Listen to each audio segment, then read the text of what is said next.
disgruntled employees who think they can do a better job than the person running the company.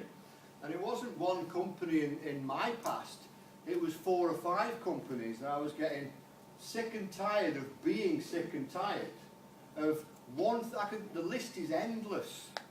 No money, not paying on time, no communication, none of this, some of that, and it was just driving me absolutely crazy, okay? So I stamped my feet like I've never stamped my feet before and said, my university days, I took 64 3-hour exams over 8 years, passed them all somehow, and got 10 years experience, and was in the armed forces. And by the time I was 27, I felt like I'd lived 3 lives. I really, really put some effort and time into life. Then went into my own business for the first time, round about age 27. And since then, I've always known something, that I always put in a good shift. Okay, I was always taught when I was in the coal mines. That's how I got into management of the coal mines, because I was a general manager's technical assistant when I was 27 in a mine of over 2,000 men, and that's not bad for a 26-year-old bloke, okay, to have that.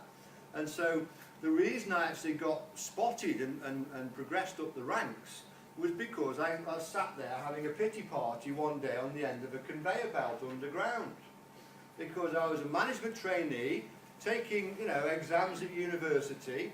And I went down for this, to work, and the guy in charge of the district stuck me on the end of a conveyor belt where coal's coming off it, and where coal goes off one conveyor belt onto another. You can't ever take your eye off that junction, because the conveyor belt loads at 8 tons a minute. Wow. It'll fill this room in no time at all and cut all the air supply off. So you have to have a human being with eyes on, looking at the end of that conveyor belt. How'd you like to sit and look at something for 8 hours? Right? Just look at it. I mean, your eyes are going like that. And I thought, I'm taking a degree in engineering. I'm better than this. I don't deserve to be down here. Boo-hoo, sucked my thumb. Right? And I'm all upset about it. And a friend of mine walked past me. He's about 10 years older than me, and he said, listen, whatever job they give you, make sure you do a better job than the person before you. Right? And he gave me a ticking off and walked off. Right? And I'm doing 2 fingers to him when he's walking off and telling me off. Right? And I thought about it for a minute, and I thought, okay. And I sat down at the end of that conveyor belt and looked, there was oil coming down the road. Long story short, I tidied the whole place up. And then one of the area managers, who runs about 5 or 6 coal mines, came on a flying visit and walked past the end of that conveyor belt, and he said, the last time I came here it was all sludgy and oily and horrible, and this guy's who's tidied all this up? And I said, I have. He said, oh, what's your name? Blah, blah, blah, blah, blah. You go to college on day release. He turned around to the district manager and said, what on earth is he doing on a conveyor belt end? Right? I want him in my office. We're going to bring him further on. Because if he sits here, everybody else sits on the end of this conveyor belt and goes to sleep and moans about it. But he hasn't. He's gone and done something and improved everything. Taught me a lesson I've never ever forgotten. Okay, is I always put in a good shift. Okay, and you can't push a man who's running. Okay, I always run and run and run as hard as I possibly can. Okay, and that was the position I found myself in late spring this year.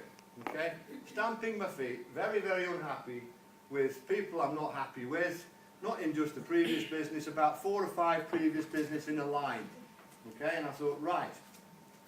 So I looked at the business, and this business had recruited over 1 million people in 17 weeks. I won't name it, but I looked at it and I thought, it's recruited over 1 million people in 17 weeks. And that got me very curious. How do you do that? What kind of viral invitation technique has introduced 1 million people? Okay?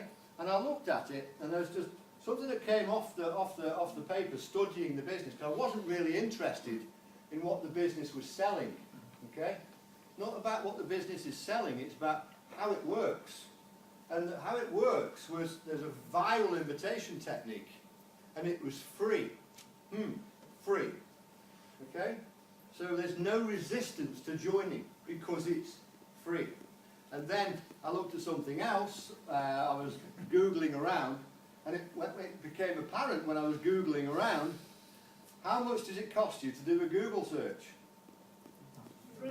It's free. Okay? I looked on product comparison sites, eBay. How much does it cost you to join eBay? Free. It's free. Okay? Now, you know, I'm not Einstein, but this word free was starting to get there. And then we looked at cartoons. Okay?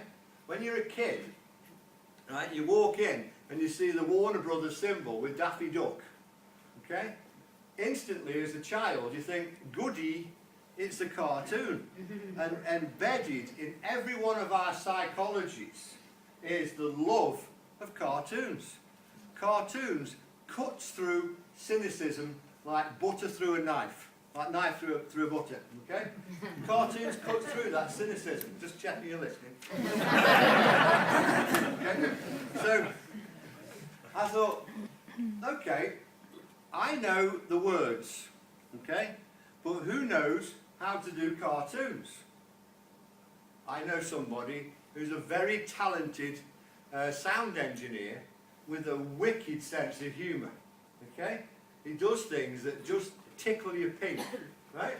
It's like at the end of the second Beep cartoon, the guy on the sofa's ringing up, right? And there's all people piling in, he's going beep, beep.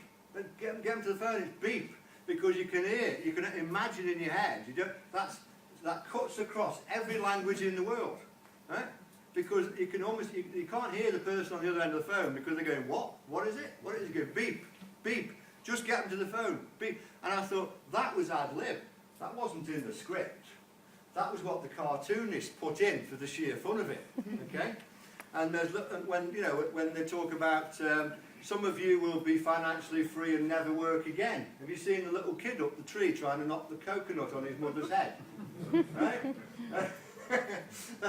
That is just, you know, ad-lib humour that this cartoonist brought in. So I rang up the cartoonist and said, have a look at this software. Do you think you could master this?